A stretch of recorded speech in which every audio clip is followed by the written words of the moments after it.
What's up, YouTube? It's Joe Cacciapaglia sitting on the couch making some money investing in fractional real estate online, as usual. Today, we're looking at a new platform. It's not brand new, but it's new to me. It's called Propbase.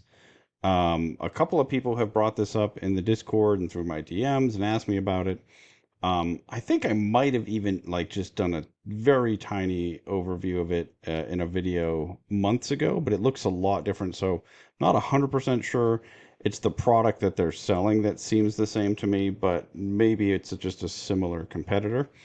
Um, but so this is it's really interesting. There's a lot that I like about what they're doing. There's quite a bit of things that are going to make me probably not be an investor just yet. But I wanted to go into all the different things. One of the I think their websites, it's very thorough, right? Like there's a whole bunch of information. It's relatively easy to find the info that I need, or at least that I'm looking for. They have a white paper, and then they have what they call a light paper, which is just like a little bit, condensed, and then they have a product roadmap. If you're going to invest in this platform, I suggest that you take a look at all of those things. One of the things that was disappointed is I clicked on their team page, and got this, oops, page not found. That's one of the things, like if I'm investing in a new platform, I've now realized the team is, I'm going to dig into that team first. If you look in one of their, I think it's in their light paper, they actually have the three people that they list as their principals, or three people that they list on the team. So I looked them each up on LinkedIn. This is the CEO. It's Kevin Goose or Goose. I don't know, Goose, I guess. If you look at his, one of the things that I'm looking for is I want to know there's somebody that has actual real estate experience, that there's somebody who is, um, that the properties that we're getting aren't just like, we're just throwing everything into the platform to see what sticks. Like we're getting some actual, deals on there. Um, Kevin seems like he's really well suited, like looking at his experience, to be someone who's creating a platform to market properties and sell properties. Nothing that I saw on here made me think he'd be good at actually picking the properties. But as far as like his experience for him being the creator of the platform, seemed like it made a ton of sense to me. They are focused on Southeast Asia. If you'll notice, I think he's in Hong Kong, and a lot of his stuff has been in Thailand, in Cambodia. I didn't want to pronounce this one because I don't remember how. Myanmar, I think, something like that. But so he's not just like picking overseas properties. One of the things when I see that initially, I wonder, are people going out of the country to do this because they are trying to avoid our regulatory setup, or no? I mean, it looks like this is where he's got the experience, so it makes some sense. Um, whether or not it's also more open to this, I honestly don't know. I know absolutely nothing about Thailand law. I'm going to get into a little bit about that later, but just a very little bit. But I really know nothing that's useful. This is another guy on the team. It did worry me a little bit, but that the other two people listed are only listed as advisors on their LinkedIn, right? So like neither of these other two people are full time there. He seems, he's like finance, real estate, and strategy is what he's, is said he's doing there. Again, looking at his info, he didn't strike me as someone who's going to be particularly good at picking out the properties, right? Like he definitely has a lot of experience, but it didn't look like any of the things that he did were really geared towards that. And that's like for me at this point, it's the number one thing that I'm looking for somebody on the team to have that experience. I think it's why Mogul really stands out, and why a lot of the other platforms don't do as well, is they don't have someone that actually understands what's a good deal and what's not a good deal. I'm just going through these people's LinkedIn real quick though, so it's possible one of them has this experience, but it doesn't like hit you right on the head, like when you look at Mogul and you see those guys are like, this is what they did. Not for a long time, right? It only took them. I think were only at Goldman Sachs for like 3 years or something, but that's enough, right? Like to really, if you're looking at deals all day, every day, um, and you're someone who's sort of a high caliber, smart person, I think that's all it really takes, to be able to go out and figure out how to buy those deals for somebody else. It doesn't, none of that experience struck me as being useful for that. Um, and then, or at least directly related to that, right? And then this is the third person that's on there, and again, he's just listed as an advisor. He's in on his LinkedIn. He's not saying that that's his full time job. He's doing something else full time. I think this is really just their marketing guy. So I wasn't, obviously for me, I don't love that. That's the team, right? I'd like to see. I just really want to see like one guy on every one of these platforms teams that's like, I spent years all day every day looking at deals, and that's how I'm going to find the deals to put on this platform, right? That's what I'd really like to see. If you look at their white paper, it's only 31 pages. There's a lot of pictures. So again, I think if you're going to invest on this platform, you should do it. You should read all of this stuff, right? Not do it as an invest, but read the white paper, read the light paper, look at their roadmap, all the stuff. Because one of the things is this is a little bit different setup than a lot of the other platforms, um, in a couple of ways. One of the things that they're doing is, they have this what they are calling a utility coin, and they're just called props. And so I don't fully grasp why they need this utility coin, like why it's necessary. But so what you're doing, let's see, yeah, you have to buy these props, and they give you a tier level, and then that affects like how you're able, your benefits as far as being able to buy the property tokens. I don't understand why that's necessary versus just directly buying property tokens, because it still looks like we're using USDC to buy the property token. So um, I don't fully get it. I read through this a couple of times. I'm not a crypto guy, so I'm. It seems like there's some reason, and it seems like you're getting some extra rewards by having those props. Um, but it also seems like maybe you're buying those, and if you're not making money on those rewards, like that's not directly invested in the real estate. Not really sure what's going on there. It's something. If you guys understand this, jump in the Discord, jump in the comments. Let me know, what I'm missing about it. Which reminds me, please like and subscribe. In the description to this video, I have a link set up to the Discord that I've set up where we talk about all different platforms, right? And so if anybody's investing on this platform and you want me to set up a separate channel for it, I'm happy to do that. Otherwise, we can just discuss it in general as, if people are just thinking about it at the moment, we can do that for, any platform that you guys are interested in as far as um, fractional real estate. Also, in the description to this video, I have links to all the places where I'm currently invested in fractional real estate online. Feel free to use those links, but do your own due diligence on all those companies and any properties you see on there. Some of them I'm not very happy with anymore, but I keep them listed up because they're places that I did invest. I took Landa down because I never actually bought a property. I got on there and then got off. I put money on, took money off before I actually invested. A couple of you guys that are in the Discord regularly are people that warned me off of it. So that was fantastic. I think that's the benefit that we have from having this community, right? So anyway, if you do understand why they have this secondary utility token, not just property tokens, let me know, because it's really unclear to me why that is. Um, One of the things that I noticed, and so okay, they have this. This is in their light paper. They just sort of show you, okay, there's an LLC. It owns the property. There's a property manager. Um, the pay that's the rental income. I don't know why it's showing payment. I guess payment to buy it. Buy it. There's rental income. This is what I don't fully get. Right, you've got the props in the marketplace. But yeah, you basically you bought the tokens. You paid money for the tokens, and then the rental income comes to you. Um, where is it? I wanted to show you. They say, okay, annual rental income of 8 to 12%, and then annual appreciation of 4 to 6%. This is what they're looking for.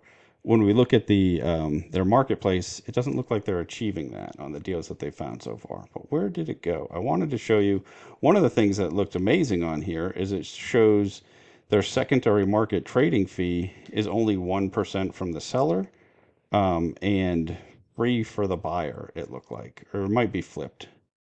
But I mean, if you're a lot of the other platforms with secondary markets, that seems like a really good deal, right? Some of them, are 5% or more. So, all right. They also give you this nice little roadmap, which just sort of lets you know, like, okay, what where they think they're going with this. Um, I don't know. I think it's interesting. I like when they kind of tell you the future and what they're thinking, but it is like very high level, broad strokes type stuff. But it is nice to know like where they're headed. Okay, so let's actually talk about some of the properties. At the moment, it looks like there's only four properties, right? Because I have all clicked, and it's just four. One of which is sold out. Um, these three of them are listed as condo hotels, and the fourth one, when you click into it, says it's commercial, but it also seems like a condo hotel. Um, I do have quite a bit of experience financing condo hotels. This was one of the first jobs I had in commercial real estate. We were, was at a commercial lender, and this was in 2007, 2008 timeframe. There were a whole lot of condo hotels going up. In general, I believe it is a product aimed at dumb money. Like it is, I've never met a really successful real estate investor who's like, yes, my niche is buying condo hotels, right? And so what you're doing is you're actually just buying, it's exactly what it sounds like, right? You're buying a single unit in a hotel. Um, and then the hotel itself operates that unit, but then you get paid. And there's a couple different ways that you can get paid. Sometimes the hotel just rents it from you, and it kind of looks like that's what's going on here, although I couldn't find any documentation of that, but they just show a top line rent. Uh, there's another way is that they just operate it, and anytime your room is booked out, then you get paid for that. And then another way is what they call like having it in the rental pool. And so like if your unit's in the pool and a bunch of other people's units are in the pool, you get a certain percentage of that pool based on the income to that pool based on how big your ownership is relative to others. Um, any of those, uh, hotels in general are considered an extremely risky asset as far as commercial real estate goes. Like when we were lending on them, you could get a lower LTV on a hotel than almost any other asset class, right? Like it was almost always 65% LTV versus like 70, 75, even 80 for certain other asset classes. And that's just an indication of it's much higher risk, right? They have the ups and downs in the hotel business. Um, they're just far greater. They're more tied to the economy. And so, buying these condo hotels and where you have, you're really getting that. You could have some great years, you could have some terrible years. In a way, it's sort of like short-term rentals, but I think it is I think it's even a riskier proposition for a couple of reasons. One being that there's not a backup plan that you can do with that property, right? A short-term rental in a bad, in a prolonged down market as far as tourism goes, you can always just sell it as a single-family home. The condo hotels, even though they have condos in the name, you can't just sell it as a residential condo. Nobody's buying that hotel room just to live in long term because it's a hotel room or sometimes they're suites, but it's not, so I look at condo hotels as just being like a really tough product. So the fact that that's mostly what they have, made me really wonder, right? Like, is this, I think it sounds really good to people, right? Like, oh, I own a piece of a hotel. That's like commercial real estate. And it's something that there's no way I'd ever own a hotel. So owning a piece of one is really attractive. And so it worried me a little bit that they're using this because they know it's very attractive to dumb money, right? But I don't think that's what's going on. So I was actually looking.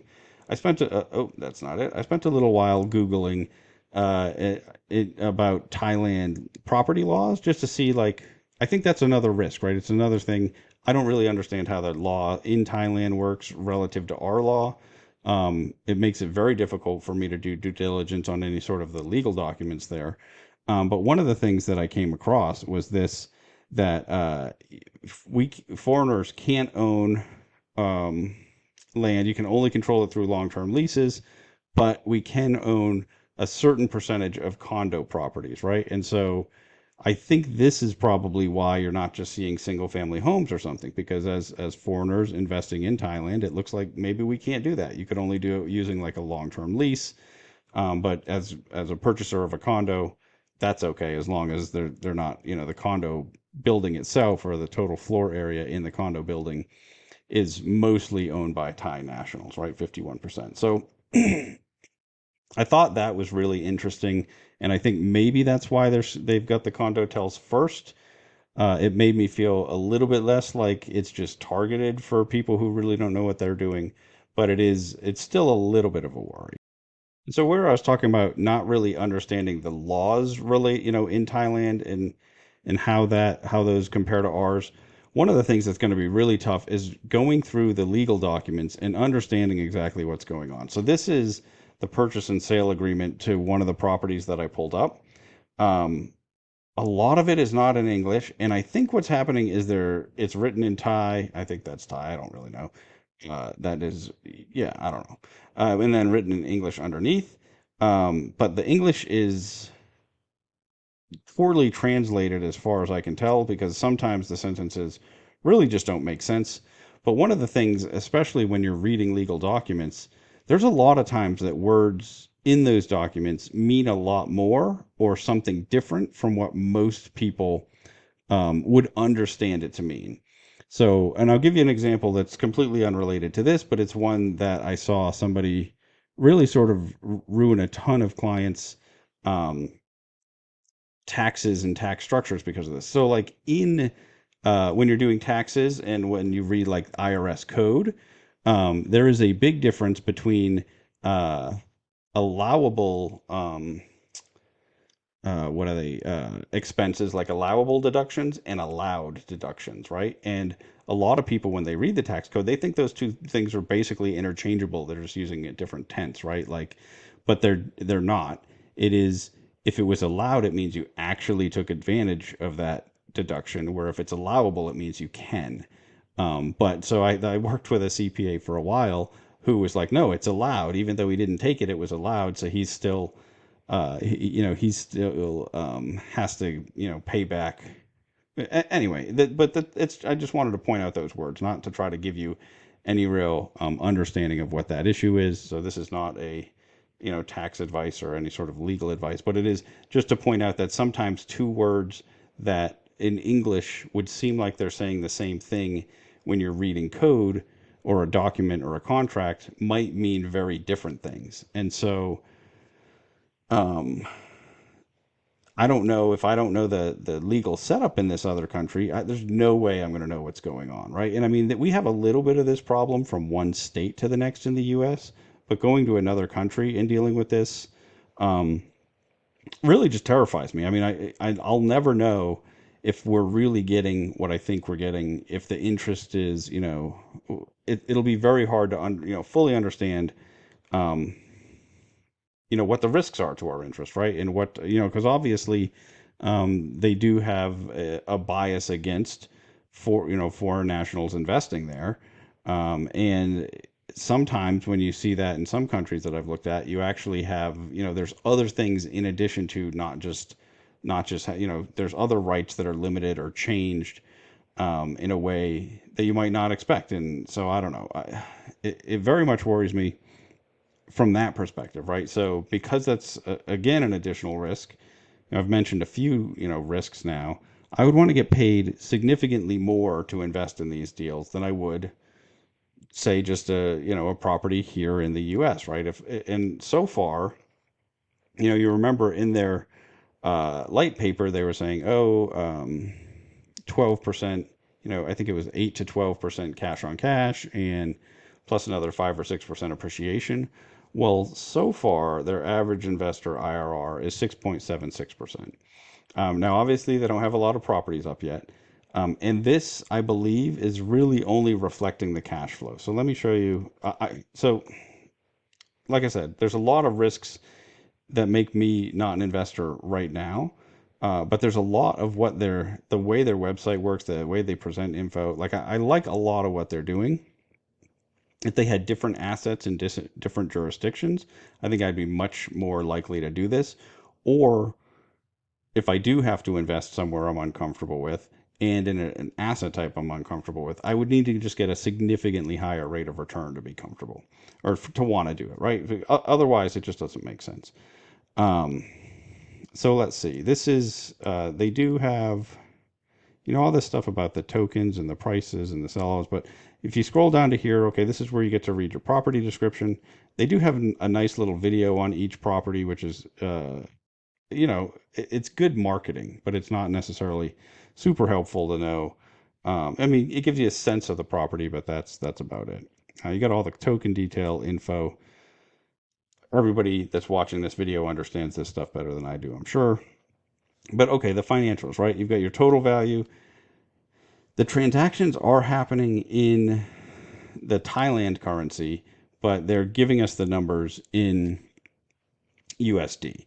And so one of the things too, I think we do have this, we have a currency exchange risk here, right? Like, if I don't know that properties in Thailand are always really, if they fluctuate more relative to USD or, or if they're always just typically priced in their, I'm sure they're probably usually priced in their own currency, although that might not be true.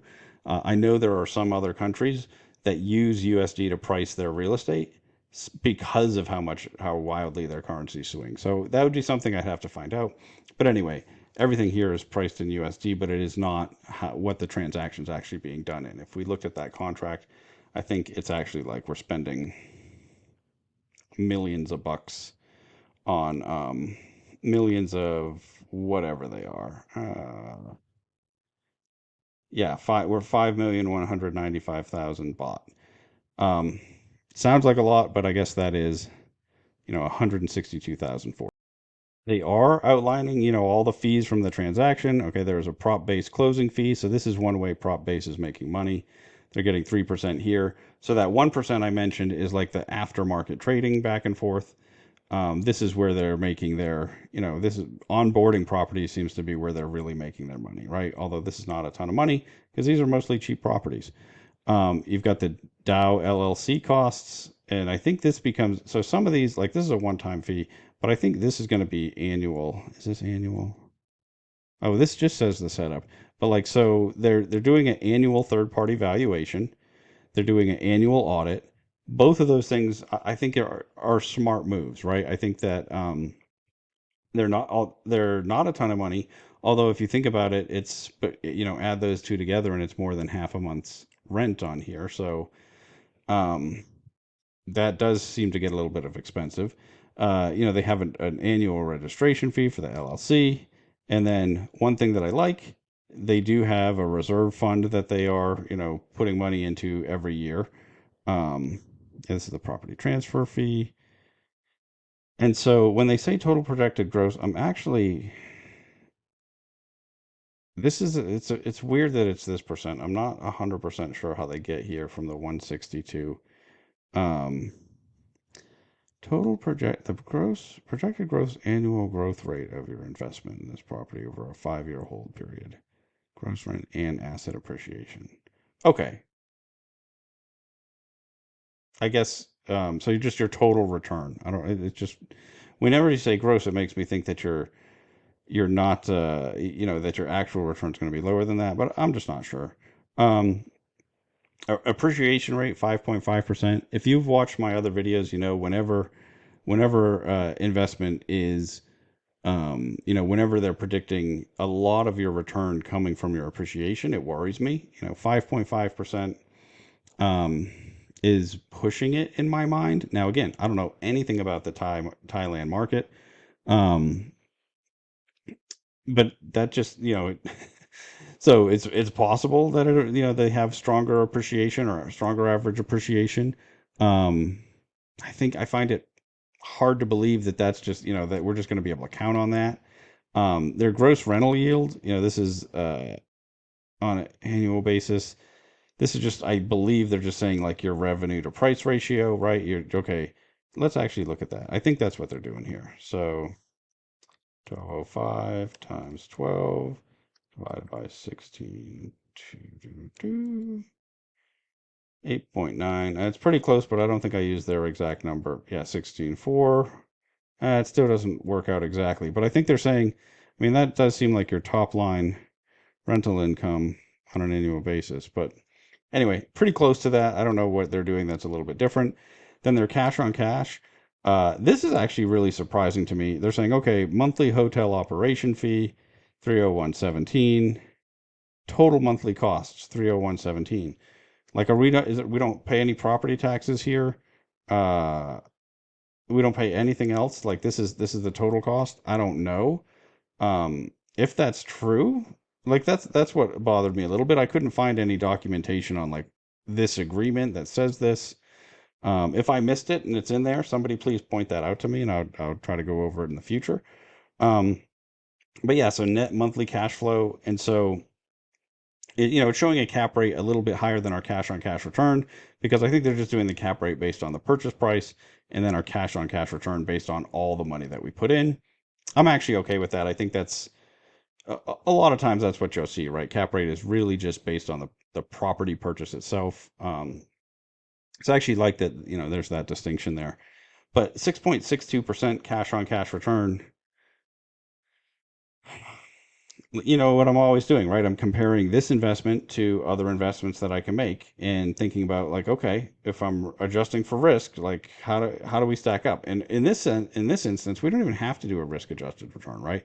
Like just look at this return, compare it to the mogul properties, right? I think every single one of them I'm doing better than 6.6% cash on cash return, and most of them I'm doing closer to 10 or even maybe a little higher than 10.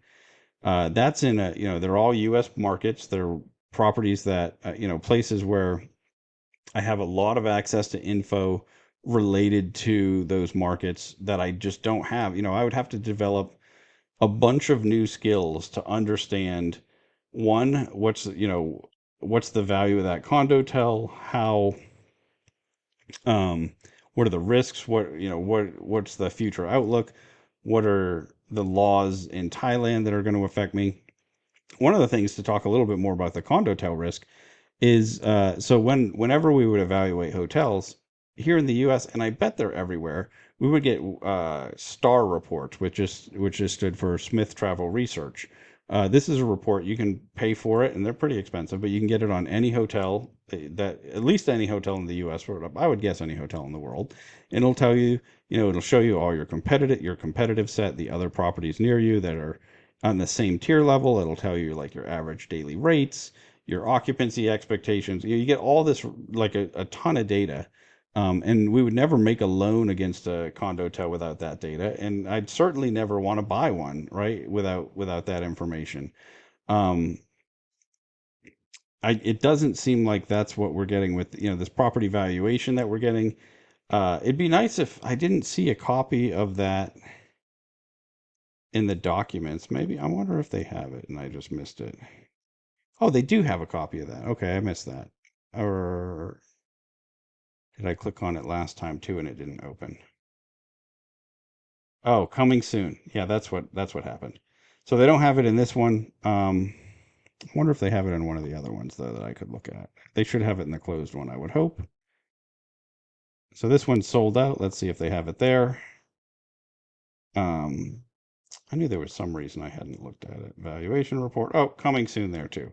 So it's really hard for me to want to buy one without even knowing what that valuation report's going to look like, and obviously not knowing what it is. So um, yeah, I think that's tough for me. Let's go back though to the financials. Um, I think a good. I think it's great that they're doing third party audited financials, even though it's expensive for such a low dollar asset to have to do that. I After seeing everything going on the Lofty platform, I think it makes a lot of sense to do it, right? Because you could just see how often we're getting bad data and numbers that don't make sense and that don't check out, and that going having to go back to property manager sometimes months later if not longer, and being like, hey, you charged us for this and you shouldn't have. So I really like that they're doing the third party audit. I think that the annual valuation I think is very helpful. Um, as far as to assist people understanding trading, like, on a lot of platforms, we're just looking at Zillow and Realtor and whatnot, um, after the initial purchase, right? And so, getting a sense on some of the other platforms, so getting a sense of like what that's really worth is helpful. Which reminds me, I forgot to mention one thing that was um, in the light paper, I think, is they talk about uh, yeah, the property cannot be, once it's tokenized, the property cannot be resold or removed from the DAO under any circumstances. Um, I'm really curious how serious that is, right?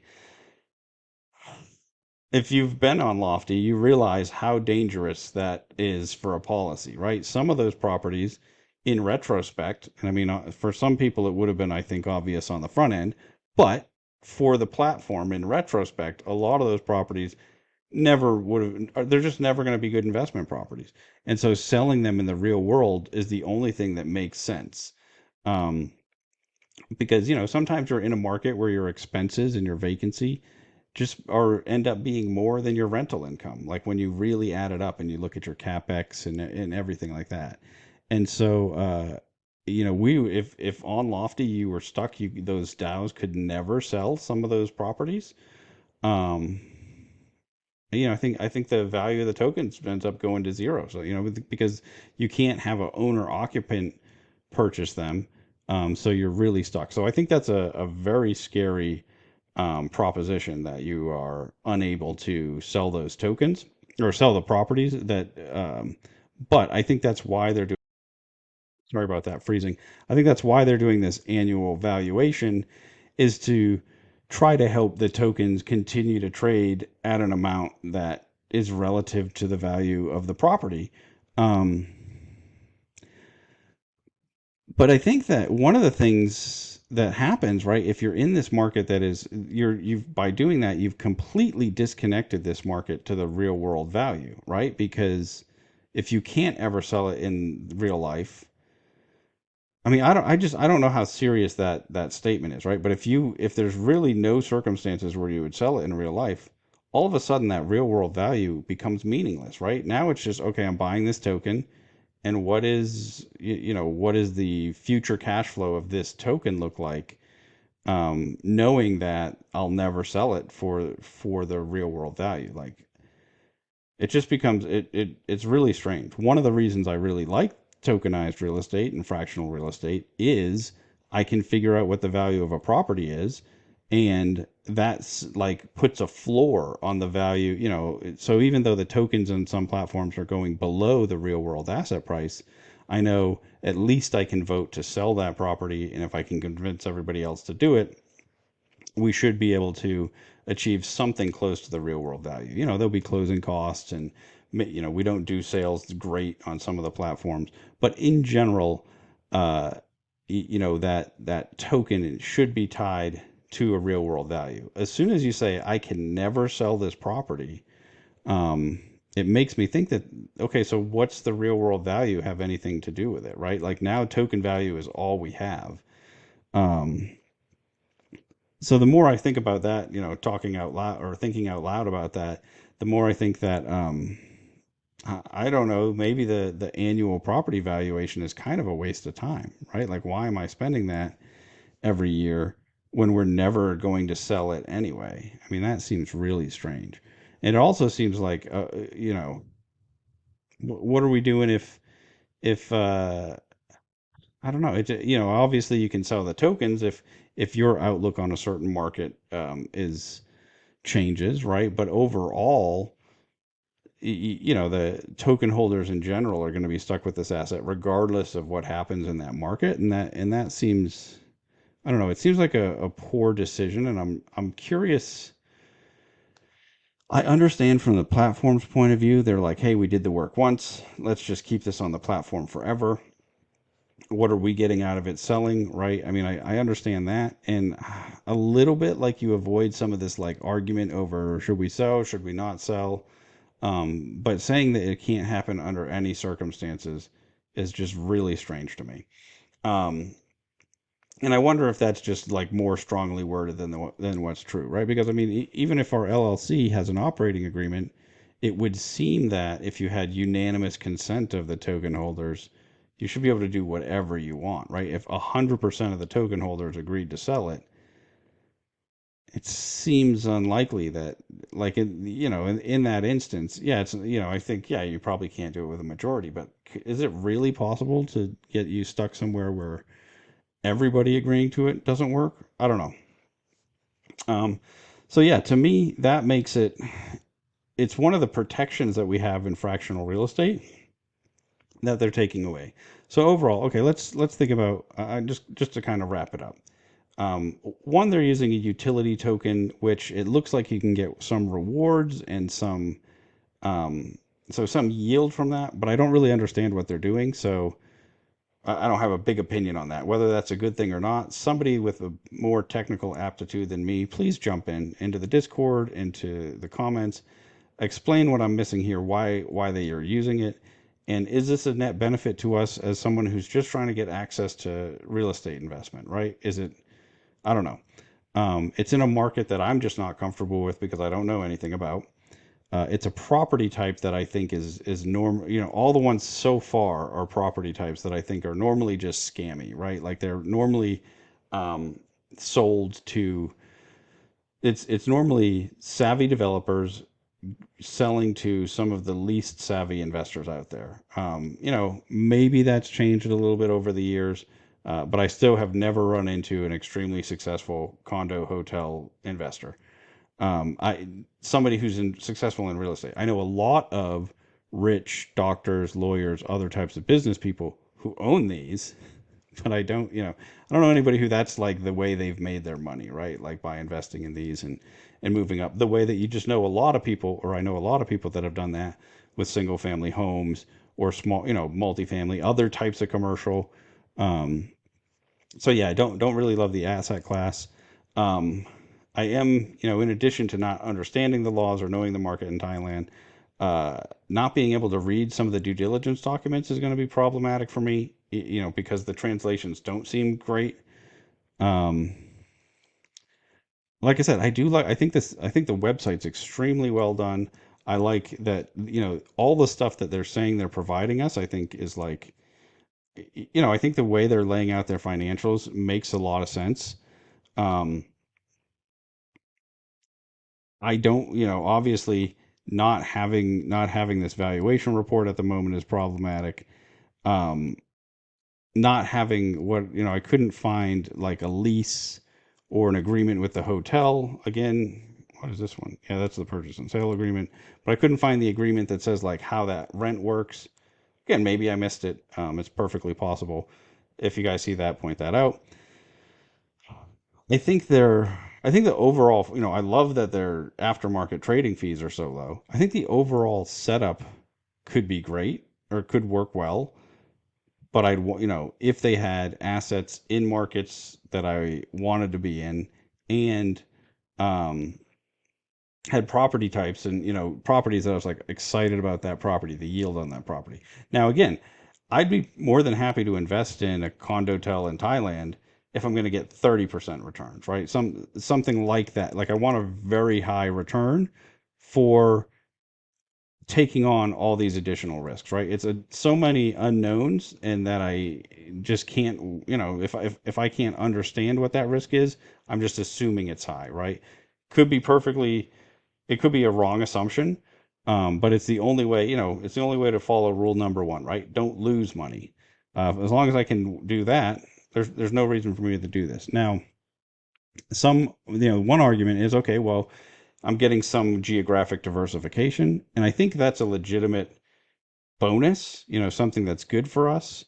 Uh, but I don't think it's enough for me anyway to counteract all my concerns about what's going on here.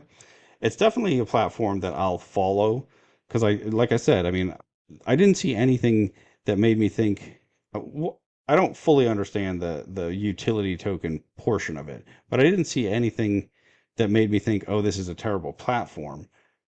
I just don't like the initial properties on it. And they did say that their focus is going to be Southeast Asia. So maybe for a long time, I'm going to have that same problem. Um, on the flip side, if I follow this for the next 5 years and I can see the average performance of their deals, well, then maybe it would be something that I think that's one way to mitigate risk, right? Is to just see how they've actually performed. But yeah, I think the thing that scares me more than anything is you cannot sell the Dow can't sell this property under any circumstances. I just can't wrap my head around that, like uh, how that's going to work. And one of the things that's interesting is I don't think that would hold up in the U.S. because we have what's called rules against alienation, which means, and this is not in every state, but basically, um, you can't create a situation where someone can't sell their property for, you can do it for certain lengths of time, but it can't be a forever thing. Um, I don't know. So anyway, that's basically it. I am curious if anybody's already invested on here. How's that going for you? Um, I don't know that I actually said this up front, but I do appreciate that they're giving us this average investor IRR, that they're not, it's not some stupid projected number that has nothing to do with reality. I think this is probably, this is the cash on cash number that they've calculated. But I mean, hopefully that's what they're actually getting um, on the deals, on the deal that they have that are already operating. I guess it could be some stupid projected number, but it's not you're not seeing some really high number like what you see in their light paper that's like, oh, you're going to get total returns.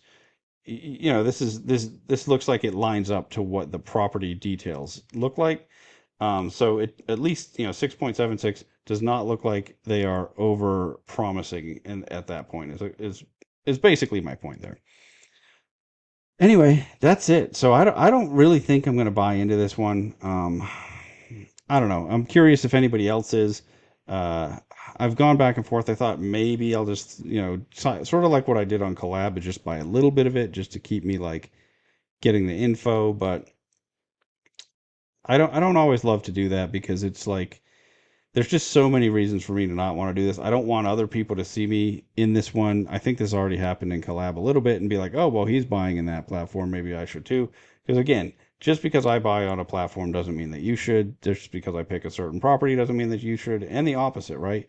Just because I'm not going to invest in here, if you're someone who knows a lot about Thailand or you're in the hotel industry and you're like, oh no, this is a property that's like really sought after and it's going to do well and this is the reason why, like you might have better info than me and maybe it does make sense for you to do it. Um, and that's one of the reasons why I'm really trying to build this community where, we all get together and talk about these deals because I'd love to have a lot more options as far as places to invest in fractional real estate. And some of how those options will grow is by me learning more about other markets, other asset classes, other opportunities. But for the moment, yeah, I think this just is really not for me. In any case, that's it for me for today. Until next time, I'm going to keep making mistakes so that you don't have to.